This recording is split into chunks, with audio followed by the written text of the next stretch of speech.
Goeiedag julle.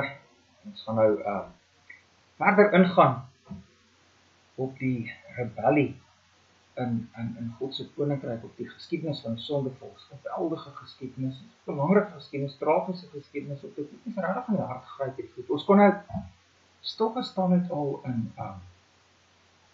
Genesis 2 vers 15 tot 17, die gebod van die koninkryk, 'n baie belangrike agtergrond is vir hierdie geskiedenis wat nou volg in Genesis 3 vers 1 tot 6, die rebellie of die sondeval in God se koninkryk. Kom ons gaan daarop in. Ek dink wat belangrik is, hierdie geskiedenis begin in Genesis 3 vers 1 met, waar die slang was lustiger as al die diere van die veld wat die Here God gemaak het. En hy sê vir die vrou, is dit ook so dat God gesê het, julle mag nie eet van al die bome van die tuin. Nou, daardie gebod waarna die slang verwys, daarby het ons nou stilgestaan toe ons by Genesis 2 vers 15 tot 17 was. Ons verstaan nou daardie gebod beter. En nou sit nou daardie gebod wat die slang verwys as hierdie geskiedenis van die sondeval begin. Maar kom ons ontmoet die slang eers van naderby. Vers 1 sê, maar die slang was lustiger as al die diere van die veld. Dit kom nogals negatief oor, nie? Lustiger. Dit klink nogals skelm. Nou, die Hebreëse woord wat daar vir lustig gebruik word, kan ook reg skrander, slim, wys beteken. En as ek nou dink aan hoe God alles geskep het, Genesis 1 vers 31, dan sien ons dat God alles baie goed geskep het. Dus ook hierdie slang moes baie goed geskep gewees het. So ek sê nou als kon sê, en mens kan daai lustiger ook vertaal het met meer skrander as al die diere. Ons het hier in hierdie slang met hierdie wonderlike skepsel binne die diereryk mee te doen. Wat jou wegplaas is dat hy praat. Dit is regtig vreemd. As 'n mens nou ongelowig is en die Bybel nie wil glo nie, dan sê jy, hier sit nou bewys, hier is te doen met 'n fabel. Of 'n mens kan werklik glo in die Here en in sy woord, en dan aanvaar ons wat die Here hier sê, en dit word net eintlik vir ons meer, wow, kyk hier, God het ook diere geskep wat praat.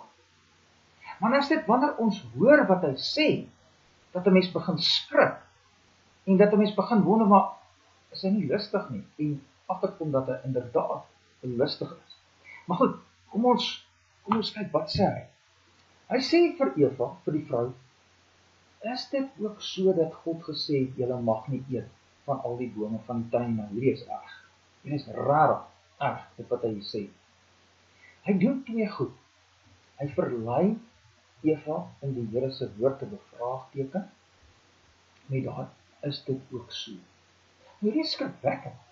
Hy verlei, ons sien hier verleiding, ons sien hier iets rarig boos, en dit sê vir ons, hier's rarig iets fout met die slang, wat gaan hier aan? Nou, as jy skrif met skrif vergelyk, dan kom 'n mens agter wat gaan hier aan. Dit lyk vir my, vanuit skrif en skrifvergelyking, dat Satan hier in en deur die slang aan die werk is. In Openbaring 12 vers 9 word gepraat oor Satan as die ou slang, wat genoem word duiwel en Satan, wat die hele wêreld verlei. Dit lyk vir my, Satan is hier deur en in die slang aan die werk, en daar vra mense nou, maar waar kom hy nou vandaan? Ons het toch nooit in Genesis 1 en 2 in die skepingsverhaal en die koninkryk van God in die begin enigstens gehoor van Satan. Nou in die res van die Bybel hoor mens van engele. En in die res van die Bybel hoor mens ook dat daar 'n sondeval in die engele wêreld was. Dit moes ergens voor die sondeval van Genesis 3 gebeur het. Ons weet nie presies hoe dit werk nie. Die Here vertel nie vir ons baie daaroor nie. Wat ons wel agterkom is, dat daar 'n sondeval in die engele wêreld was, en dat daar nou hierdie bose engel Satan is, en hy is op die oomblik besig om deur die slang te werk, en hy wil Eva verlei om ook rebellie soos hy, saam met hom te pleeg teen God. Dit is verskriklik. En hy begin, hoe begin hy? Hy begin deur vir haar te sê, is dit ook so wat God gesê het? Met ander woorde, Eva, hy bevraagteken God se woord. Jy hoef nie hier in die tuin te leef met die boodskap van die boom van kennis van goed en kwaad wat sê, leef onder God se woord nie. Leef binne die grense van God se woord nie. Leef binne 'n vader-kind verhouding waar jy gehoorsaam is aan jou vader, omdat jy hom liefhet en hy vir jou goed is. Nee, Eva bevraagteken God se woord. Dis die eerste ding wat ons hier moet raak sien. Hier is baie aaklig. En is iets wat ons sedert Genesis 3 se rebellie deur die loop van die wêreldse geskiedenis altyd raak sien. Is dit ook so dat dit regtig verkeerd is om gay te wees? Is dit ook so dat dit regtig verkeerd is om te skei? Is dit ook so dat dit regtig verkeerd is om saam te bly? En so kan ons aangaan. Daardie is dit ook so. Daar hoor ons die sissende slang, die aaklige Satan aan die woord. Maar hy doen nou nog iets.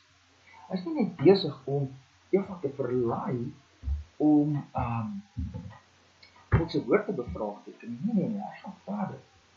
Hy stel God ook voor as mislik, 'n moeilike God. 'n God wat nie regtig vir jou die goeie wil hê nie. Hoe doen hy dit? Hy verdraai God se woord. Kyk wat sê.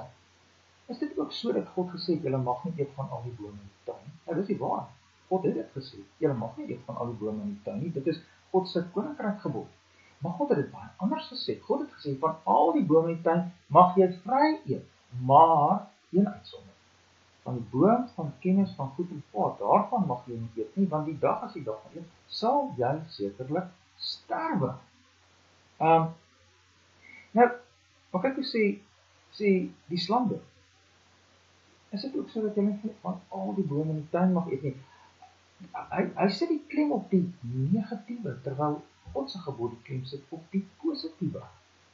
Jy sien, dis hoe Satan hier besig is om te werk binne Eva se hart, en Satan deur die loop van die eeue altyd werk.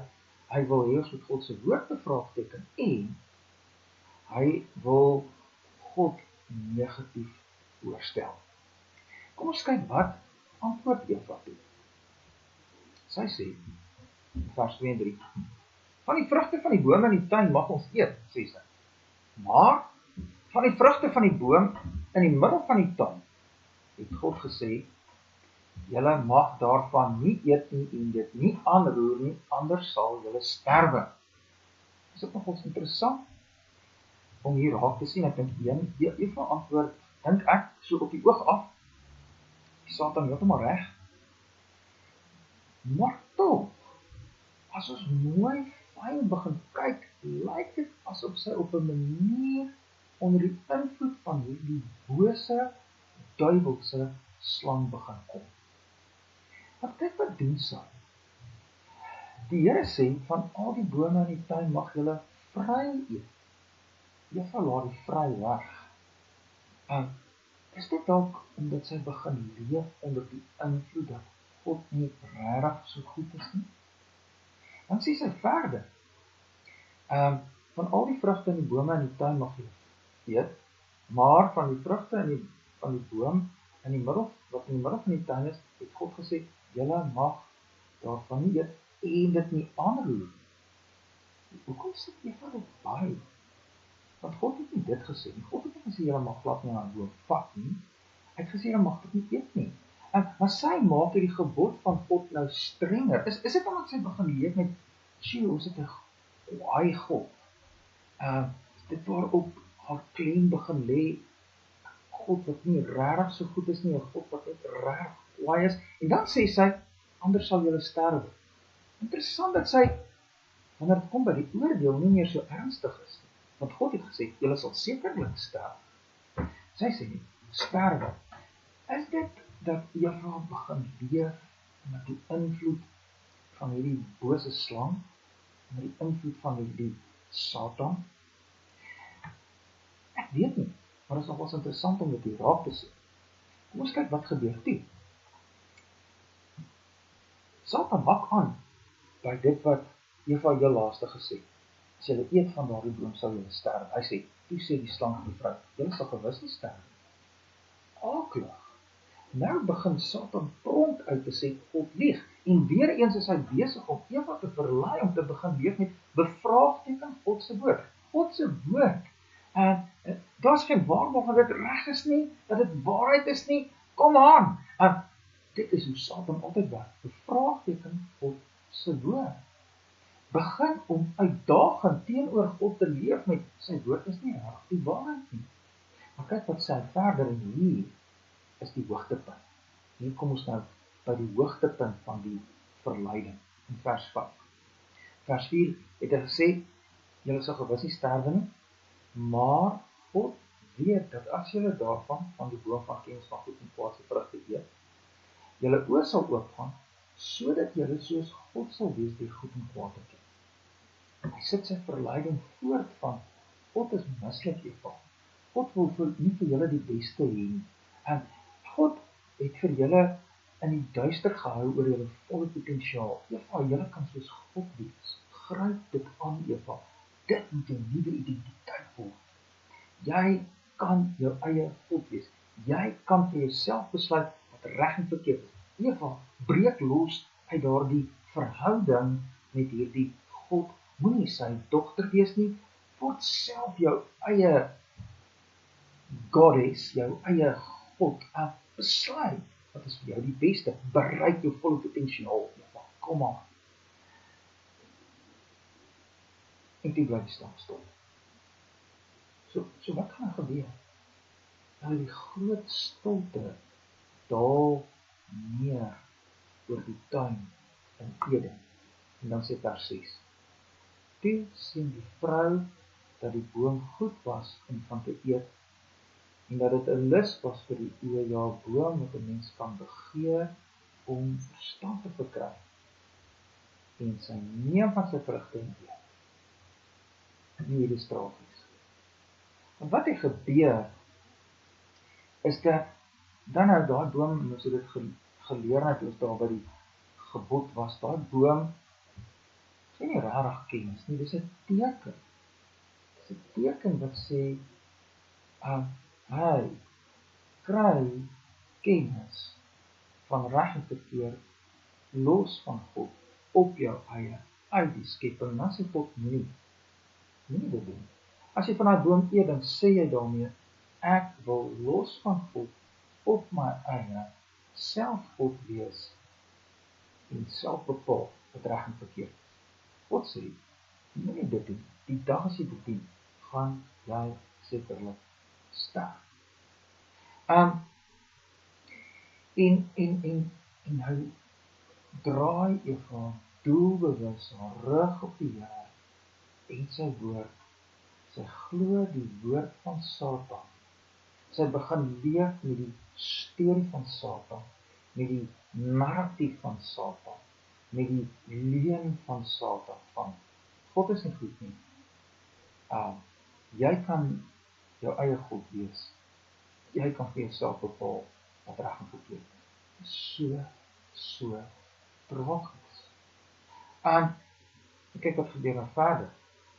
Aan die einde van vers 6 staan daar, sy het geëet en aan haar man by haar gegee en hy het geëet. En daar is die rebellie volledig. Daar gebeur die sondeval.